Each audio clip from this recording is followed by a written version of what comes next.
तो hello guys, welcome back to my new video. मेरो नाम हो विनोद र तपाईँहरू हेर्दै हुनुहुन्छ टेक्निकल निर्माण युट्युब च्यानल। सो आज हामीहरू कुरा गर्नेवाला छौँ कि एफएटिएफ हो के, एफएटिएफ के हो र किन नेपाल एफएटिएफको ग्रे लिस्टमा पर्दैछ र एफएटिएफको ग्रे लिस्टमा एफएटिएफसँग कुनै पनि देश किन यति डराउँछ र एफएटिएफको शक्ति के कति छ र अनि एफएटिएफको ग्रे लिस्टमा पर्ने देशहरूको हालत र एफएटिएफको ब्ल्याक लिस्टमा पर्ने देशहरूको हालत हामी हेर्छौँ।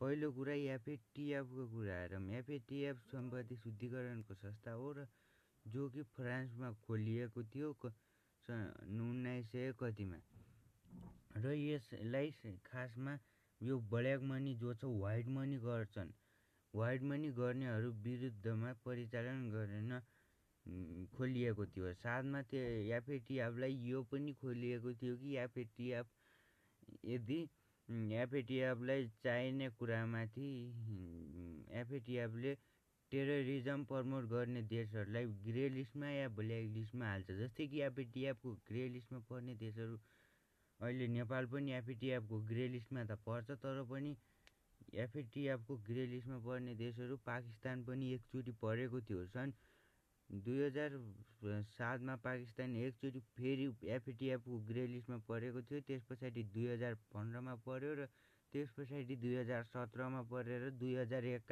सन् 2021 एफएटिएफको ग्रे लिस्टबाट पाकिस्तान निक्लिएको थियो र त्यस पछाडि पनि अब एफएटिएफको ग्रे लिस्टमा पर्न सक्ने पाकिस्तानको सम्भावना छ। अब कुरा गरौँ एफएटिएफ के हो, हामीले बुझिसक्यौँ र एफएटिएफ किन बनाइएको हो यो पनि हामीले बुझिसक्यौँ। र अब कुरा गरौँ एफएटिएफको छ। अब एफएटिएफको अन्डरमा आउने संस्थाहरूको कुरा गर्नुपर्दा वर्ल्ड ब्याङ्क र युनाइटेड नेसन जस्ता धेरै ठुला संस्थाहरू यो माथि आउँछन्। यो माथि वर्ल्ड ब्याङ्क, युनाइटेड नेसन जस्तै कि ठुला एजेन्डा जो कि शान्तिपूर्वक गरेर पिसफुल ट्रिटीमा भरोसा गर्छन्, तिनीहरू आइरहेको हुन्छन्। अब एफएटिएफको कुरा गर्नुपर्दा यहाँनिर के हामीले बुझ्दा हुन्छ कि एफएटिएफ एक सम्पत्ति शुद्धिकरणको संस्था हो र एफएटिएफले हरेक राष्ट्र जो कि टेररिजमलाई प्रमोट गर्छ र त्यहाँ करप्सन हदभन्दा पार छ भने त्यसलाई पहिला वार्निङ दिन्छ, सुध्रिने मौका दिन्छ। र एफएटिएफको शक्तिको बारेमा अझै कुरा गर्नुपर्दा एफएटिएफको शक्ति अझै अनियन्त्रित खालको छ। जस्तै कि वर्ल्ड ब्याङ्क, युनाइटेड नेसन जस्तै कि वर्ल्ड हेल्थ अर्गनाइजेसन के हुन्, मैले यो पनि धेरै रिसर्च गर्न सकिनँ। र अब एफएटिएफको ग्रे लिस्टमा किन परेको देशसँग कोही पनि राष्ट्र किन व्यापार गर्न चाहँदैन। एफएटिएफको ग्रे लिस्टमा खास पर्दाखेरि एफएटिएफले त्यहाँ कुनै पनि देशले मार्केटिङ गर्न सक्दैन, व्यापार गर्न सक्दैन त भनेको हुँदैन, तैपनि कुनै पनि देश यहाँ जानबाट डराउँछन् र त्यहाँ जान रिस्की ठान्छन्।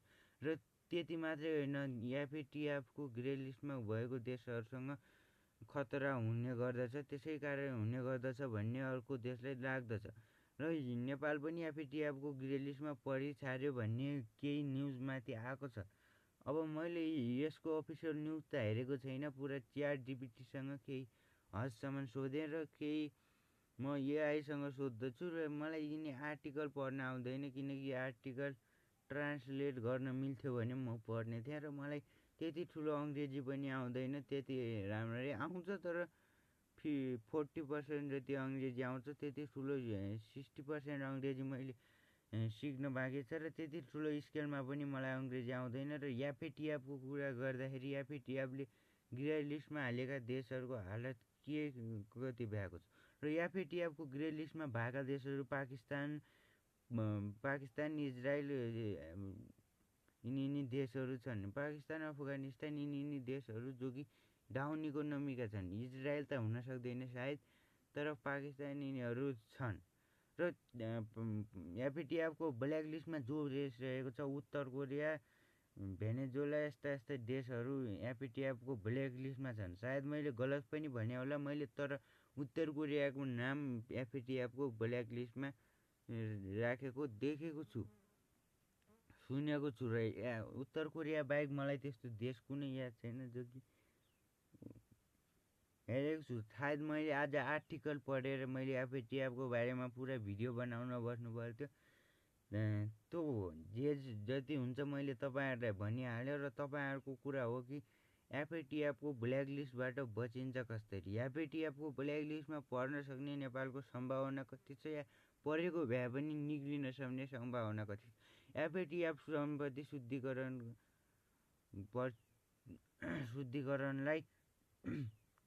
शुद्धिकरण र करप्सनलाई हेर्ने संस्था हो।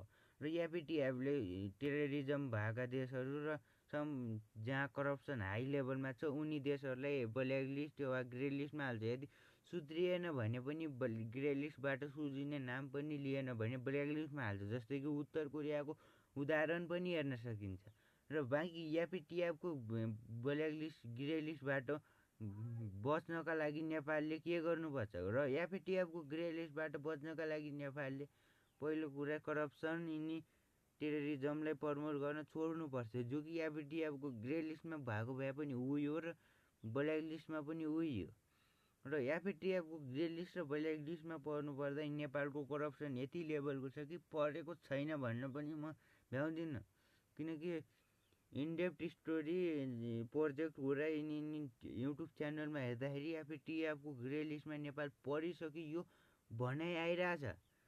तर म यति अफिसियली मैले रिसर्च गरिरहेको छैन, तर रिसर्च गर्न बित्तिकै म तपाईँहरूलाई भनिदिन्छु। र एफएटिएफको ग्रे लिस्टमा पर्ने सम्भावना छ भन्ने चाहिँ मलाई लाग्छ। र नेपाल अहिलेसम्म होप गरौँ कि एफएटिएफको ग्रे लिस्टमा परेको छैन। किनकि एफएटिएफको ग्रे लिस्टमा परिसकेको भए पनि नेपाललाई इन्टरनेसनल मिडियाले पनि भन्ने थिए, जो कि गौरव ठाकुर, ध्रुव राठी यिनीहरू छन्, जो कि एफएटिएफको ग्रे लिस्टमा परेको देशहरूको जो कि नराम्रो देशहरू बोलिरहेका हुन्छन्। ध्रुव राठी जस्तै कि अन्तरिक्ष टिभी धेरै युट्युबरहरू छन् जो कि एफएटिएफको ग्रे लिस्ट र ब्ल्याक लिस्टको पुराको पुरा पोल खोल्छन्।